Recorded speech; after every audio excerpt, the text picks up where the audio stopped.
Stadium in Arlington, Texas. Today is the second Triple Crown race of the 2023 Monster Energy AMA Supercross season.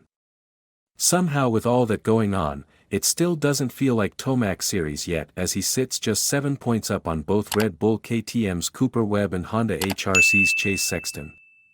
Both Webb and Sexton have a win each this year and have been right in the fight the past few weeks for more wins. In the 250SX class, the East Coast Championship continues today with their third round of 2023 and the first Triple Crown they will face as well. Honda HRC's Hunter Lawrence comes in with an 8-point lead on Firepower Honda's Max Anstey and a 14-point lead on Monster Energy Yamaha Star Racing's Hayden Deegan.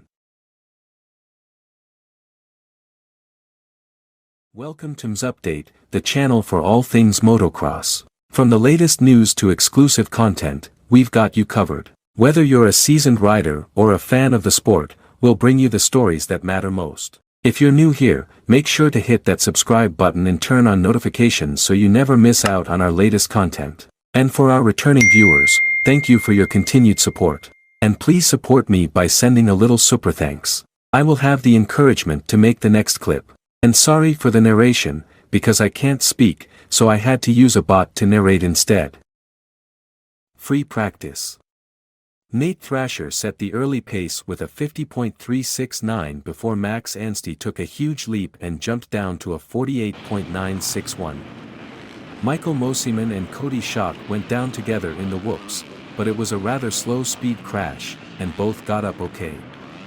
Hunter Lawrence put down a 48.432 but Thrasher was following right behind him and put in a 48.423. Lawrence responded on the very next lap to go to a 48.072.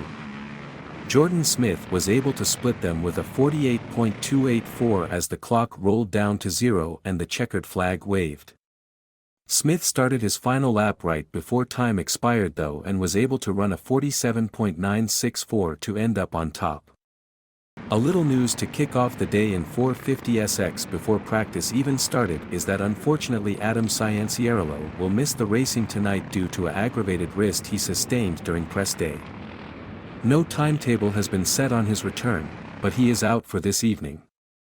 His teammate Jason Anderson led the 450SX guys around early on and set the pace at a 49.249 but times were starting to drop down quickly.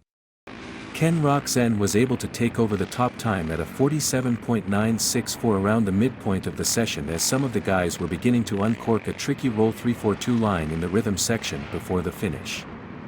Roxen's time would just be pipped right at the end of the session as Christian Craig who put in a 47.427.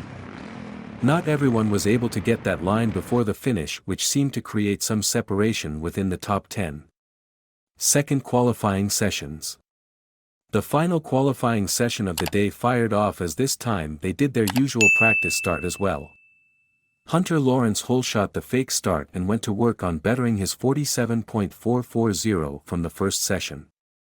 First time through he put down a 47.654 but he kept it pinned and immediately followed it up with a 47.657. Nate Thrasher started to put some pressure on for the top time with a 47.282 but Lawrence did him one better by dropping down again to a 47.113. Max Anstey moved into second next with a 47.251 before Lawrence lit up the board to become the second rider into the 40SXS all-way with a 46.747. Thrasher was able to give it one last try and went down to a 47.145, but it still wasn't enough to topple Lawrence off the top spot.